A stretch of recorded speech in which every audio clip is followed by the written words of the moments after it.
श्रीमती की नींद खुल गई। क्या हो रहा है? माँ के लिए भी झाड़ू लगाऊं और मैं करूंगी लगाऊं। अरे तुम इतने पढ़े लिखे डॉक्टर हो और माँ इतनी बड़ी अनुभवी है, जरा सी बात के लिए शोरगुल क्यों कर रहे हो, बहस क्यों कर रहे हो, लड़ाई क्यों कर रहे हो? महीने के 30 दिन होते हैं, 15 दिन तुम लगाओ ना 15 दिन तुम लगाओ। बोलो समस्या हल हुई, योजना क्या हो गई थे? पर उसके मन में ये भाव आ गए। किसके मन में? बहू की।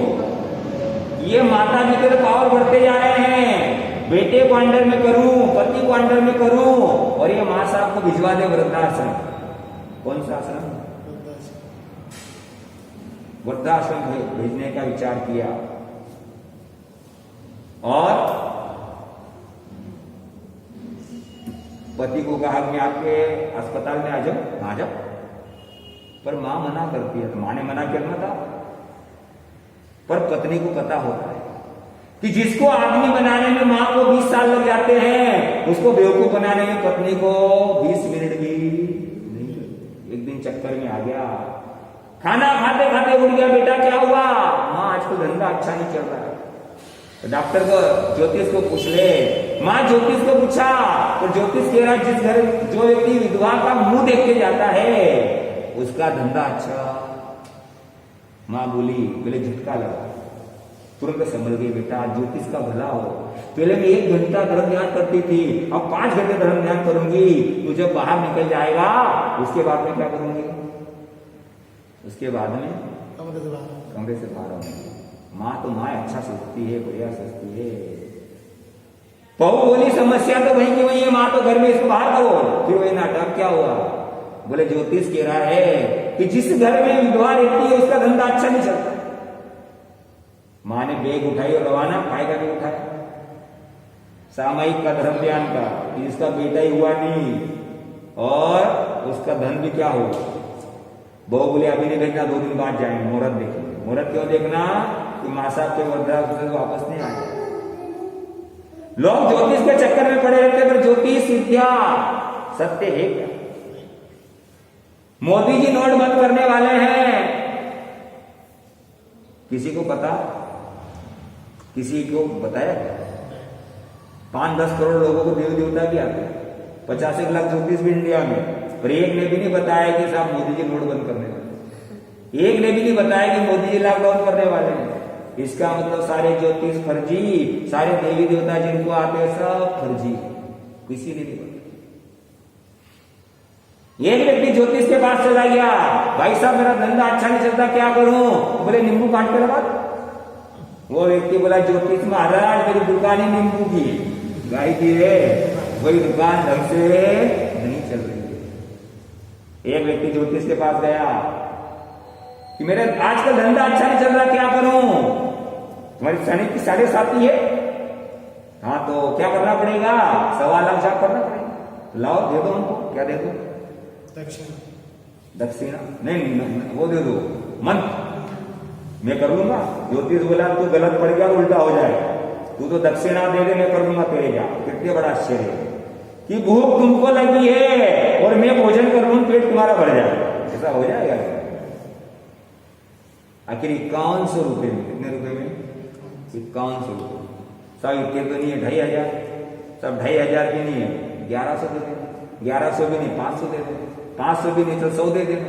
100 रुपए भी नहीं है, चल 51 दे देना। 5100 के बाद कितने में आ गई? वो व्यक्ति 5 रुपए निकाल के बोले ये आप मेरे 5 रुपए ले लो और 1.25 लाख जाप कर दो मेरे। तो ज्योतिष ने 5 रुपए भी उसको वापस दे दिए। बोले तू जा, तेरा शनि महाराज कुछ नहीं बिगाड़ सकता, तेरे पास है ही क्या?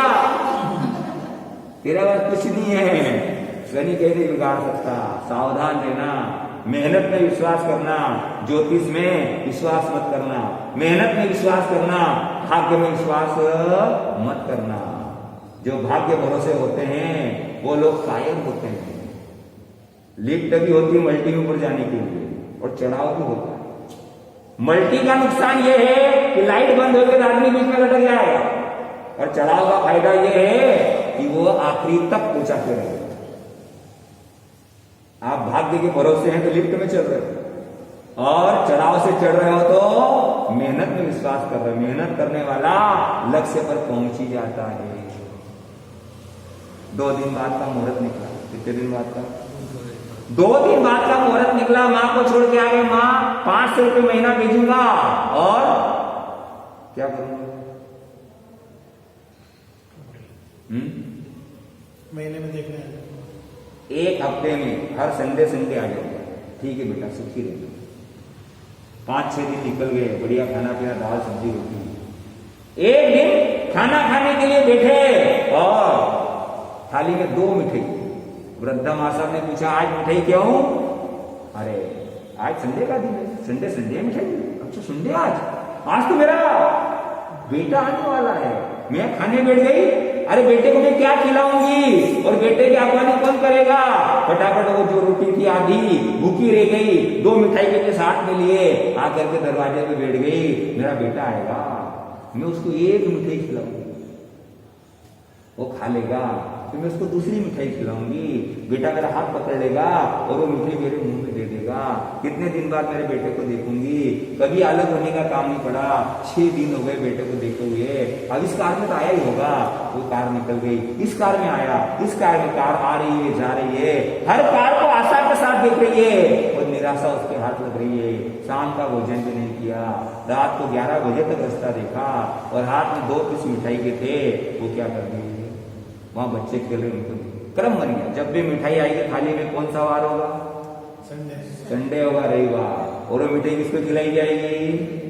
बेटे को खिलाई जाएगी। हर संडे इंतजार होगा, बेटा नहीं आया।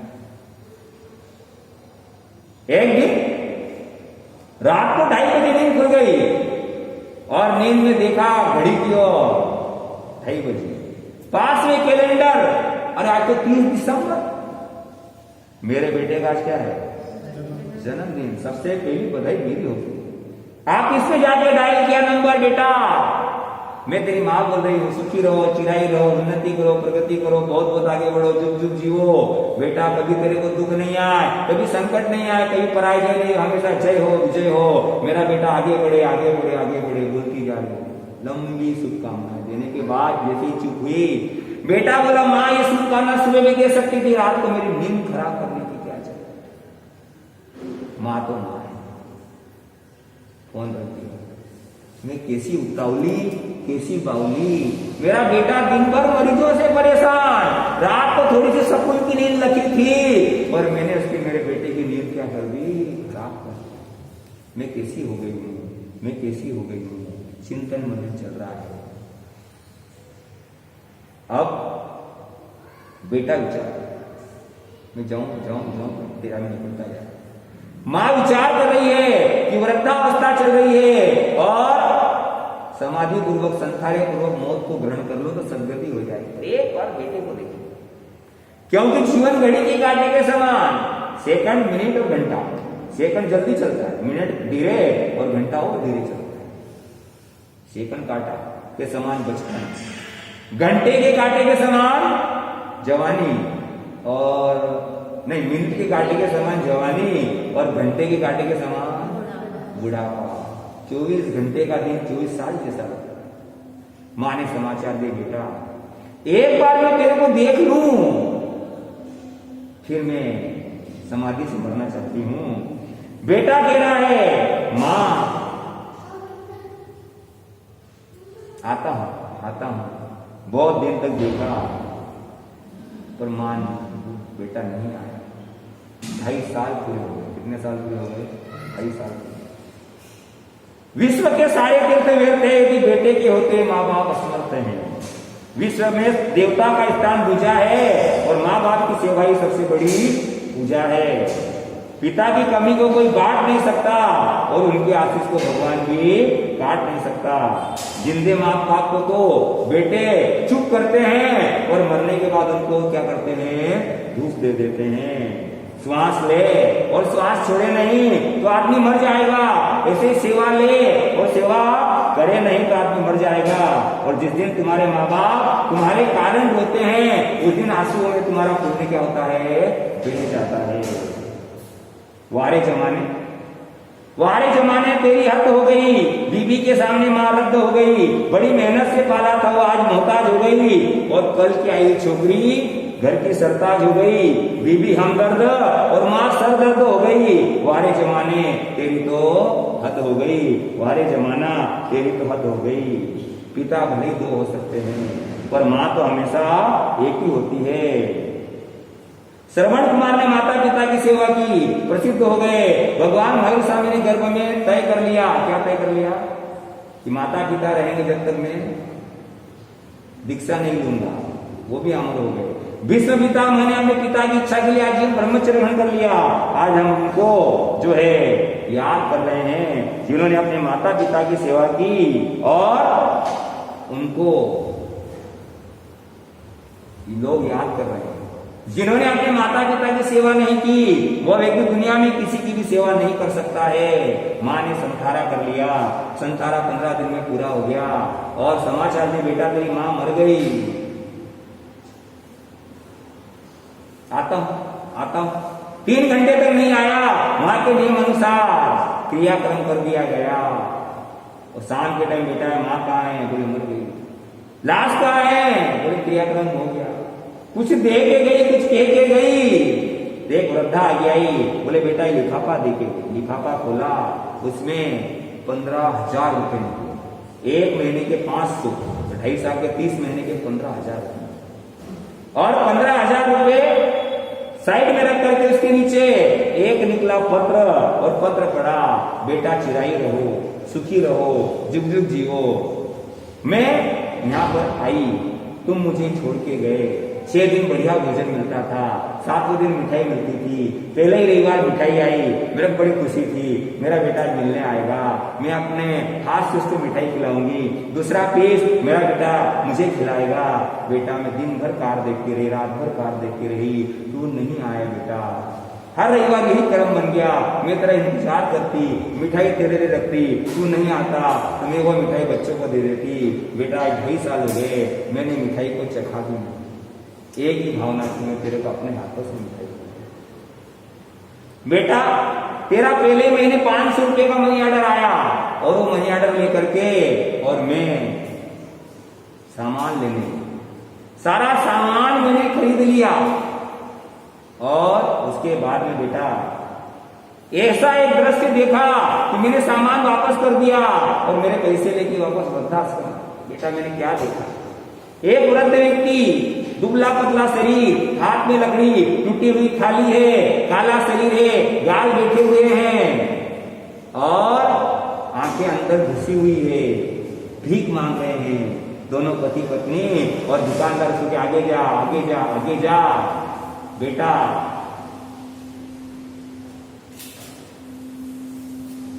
मैंने विचार किया, मैंने तो तेरे को संस्कार दिए, तो तू मेरे को वृद्धाश्रम छोड़ के गए। पर बेटा तूने अपने बच्चों को संस्कार नहीं दिए, तो आज तो तू 30 साल का है, पर जब 60 साल का हो जाएगा तेरे बच्चे बाहर निकाल देंगे। उस समय में बेटा तू दर-दर का भिखारी बन जाएगा। उस कल्पना से बेटा मेरा रोम रोम कांप गया। मेरा बेटा दर-दर का भिखारी बनेगा? नहीं नहीं, मैं अभी जीवित तो मेरे बेटे के लिए बहुत कुछ कर सकती हूँ। बेटा आज मैंने 15,000 रुपए इकट्ठे किए, मैंने 2.5 साल कोई शौक मौज नहीं किया। ये 15,000 आज तू रख देना बैंक में। आज तू 30 साल का है, 30 साल बाद ये लाखों करोड़ों रुपए हो जाएंगे। उस समय बेटा तेरे बेटे तेरे को घर से निकाल दे, घबराना नहीं, बैंक में जाना और ये पैसे निकाल लेना और अपना बुढ़ापा सफल कर लेना। बेटा को तो जीते जी भी मेरी सेवा नहीं कर पाया। मेरी छोटी सी भावना थी कि मेरा बेटा मुझे एक बार मिल ले, वो भी पूरी नहीं कर पाया। मैंने इतना बड़ा बलिदान किया कि भर जवानी में मेरे पति का सपना साकार करने के लिए, तेरे को पैरों पे खड़ा करने के लिए, डॉक्टर बनाने के लिए पूरा जीवन न्यौछावर कर दिया। पर बेटा तो मेरी छोटी सी भावना पूरी नहीं कर पाया। उसका भी एक कारण होगा बेटा कि मैंने ही पिछले जन्म में किसी का बेटा उसकी माँ से अलग किया होगा। वही कर्म मुझे आज हृदय में आए हैं। बेटा हो सके तो अपने बच्चों को अच्छे संस्कार देना और धर्म आराधना करना, ऐसा कार्य करना कि तेरे बेटे तुझे वृद्धाश्रम में नहीं छोड़ पाए। तुम्हारी अभागन माँ। बेटा पत्र पढ़ते पढ़ते रो रहा है। कैसी देवी जैसी माँ, कितनी त्यागी माँ। इस पत्नी के चक्कर में मैंने माँ को वृद्धाश्रम में रख दिया। पहले पत्नी देवी लग रही थी, आज इसको पत्नी यमराज के समान। ये आज इसकी पत्नी उसे जो है यंत्री दिखाई दे रही है। ओ माँ,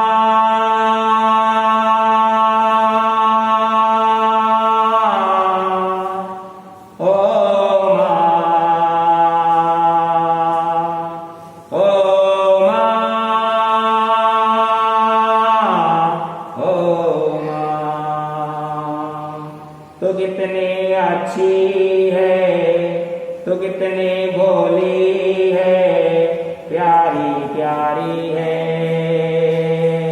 ओ माँ,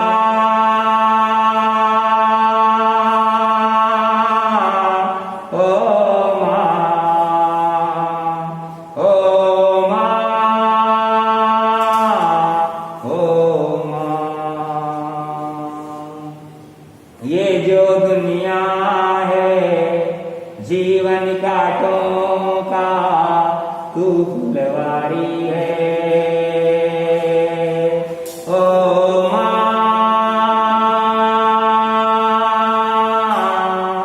ओ माँ, ओ माँ, ओ माँ। दुखन लागी है माँ तेरी अखियाँ, दुखन लागी है माँ तेरी अखियाँ।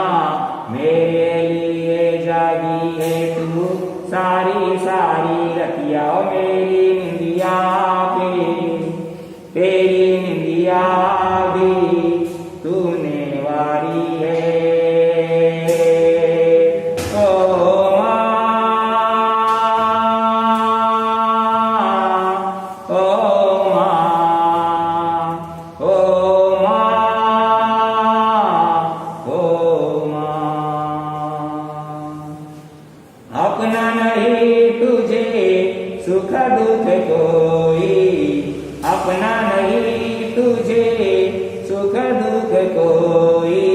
मैं मुस्काया तू मुस्काई, मैं रोया तू रोई। ओ मेरे हंसने पे, ओ मेरे रोने पे तू बलिहारी है। ओ माँ, ओ माँ, ओ माँ, ओ माँ। माँ बच्चों की जा होती है, माँ बच्चों की जा होती है। वो होते हैं किस्मत वाले जिनके माँ होती है। तो कितने सुंदर है, तो कितने शीतल है, प्यारी प्यारी है। ओ माँ, ओ माँ, ओ माँ, ओ माँ। ये जो दुनिया है जीवन कांटों का तू फुलवारी है।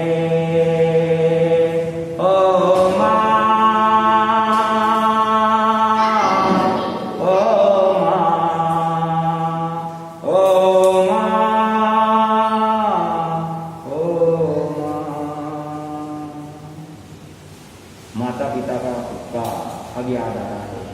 वो भाई जगह जगह वृद्धाश्रम बना रहा है, पर वो आनंद नहीं आ सकता जो अपनी सगी माँ सगे पिता की सेवा का आ सकता था। एक जंगल में एक संगीतकार मृदंग बजाया करता था। जब जब मृदंग पर थाप पड़ती एक बकरी का बच्चा वहां पर आया करता था। एक दिन अचानक संगीतकार ने पूछ लिया, भाई तुझे मेरी ताल समझ में आती है या मृदंग सुनने में तेरी रुचि है? बकरी का बच्चा बोला, ना तो मेरी मर्दंग में रुचि है, ना आपकी साल समझ में आती है। मैं तो सिर्फ इतना जानता हूँ, इस मर्दंग पर जो चमड़ा चढ़ा है वो मेरी माँ के चमड़े का है, और वो जब जब बजता है तब मुझे ऐसा लगता है मेरी माँ मुझे बुला रही है, और मैं खींचा चला आता हूँ। किसी के हिस्से में मकान आया, किसी के हिस्से में मकान आया, किसी के हिस्से में दुकान आई, मैं सबसे छोटा था, मेरे हिस्से में माँ आई। कल जब मैं काम पर जा रहा था, अचानक लगा कि कोई रोक लेगा मुझे, कहेगा खड़े खड़े दूध मत की, हजम नहीं होगा इतनी जल्दी, अरे 2 घड़ी सांस तो ले ले, इतनी ठंड और कोट भूल गया, इसे भी अपने साथ ले ले। मन में सोचा कि माँ रसोई बनाई रही होगी, जिसके हाथ में सना आटा होगा, पर पीछे मुड़ के देखा तो क्या पता पीछे सन्नाटा होगा।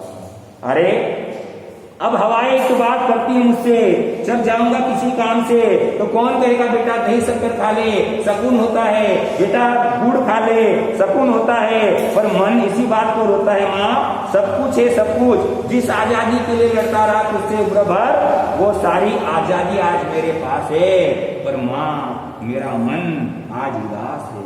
कहता था ना तुझसे कि मैं वही करूंगा जो मेरे जी में आएगा, आज मैं वही सब कुछ करता हूँ जो मेरे जी में आता है। बात ये नहीं है कि कोई रोकने वाला नहीं है, गम तो सिर्फ इस बात है कि यदि गलती करूं, सुबह देर से उठूं तो कोई टोकने वाला नहीं है। रात को देर से लौटूं तो कौन नाराज होगा भला, कौन कहेगा कि बार बार अब और कहाँ चला, दोस्तों के साथ घूमने पर बुलाना कौन देगा, कौन कहेगा इस उम्र में परेशान करता है, पैसे कहाँ खर्च हुए क्यों नहीं बताता है, हाय राम ये लड़का क्यों नहीं सुधरता है, सारे दिन सताता है, रात को देर से आता है, खाना गर्म करने के लिए जागती रहूं, खिलाने के लिए तेरे पीछे भागती रहूं आंसू तेरे लिए, कभी कुछ सोचा है मेरे लिए। खैर मेरा क्या होना है और क्या हुआ है, मेरा क्या हुआ है, क्या होना है और क्या हुआ है, तू खुश रहे बस यही हुआ है। और माँ आज तमाम खुशियां हैं, गम ये नहीं है कि खुशियां बांटने वाला होता, गम तो इस बात का है कि कोई गलतियों पर डांटने वाला होता। तू होती ना माँ, तू हाथ फेरती कभी सर पर, या हल्के से बाम लगाती, आवाजें देकर बुलाती, दिवाली पर टीका लगाकर रुपया देती और कहती बड़ों के पांव छूना आशीर्वाद मिलेगा, कपड़े मत फाड़ना, अगला कपड़ा अगली दिवाली पे ही सिलेगा। बहन को सताता तो तू चाटे मारती, बीमार पड़ता तो रो कर नजरें उतारती, परीक्षा आती बादाम का दूध पिलाती और खूब प्यार से खाना खिलाती, मस्ती करने पर पिता की डांट का दर्द खाती, फिर पिता की डांट से तू ही मुझे बचाती, इसे नौकरी मिल जाए दुआओं में हाथ उठाती, ये तरक्की करे दुआओं में हाथ उठाती, और नौकरी के लिए घर छोड़ दूंगा। सुन करके दरवाजे के पीछे पीछे तू जो है आंसू बहाती, आज सब कुछ है माँ, सब कुछ आज सब कुछ है माँ, सब कुछ आज तरक्की की हर रेखा तेरे बेटे को छू कर जाती है।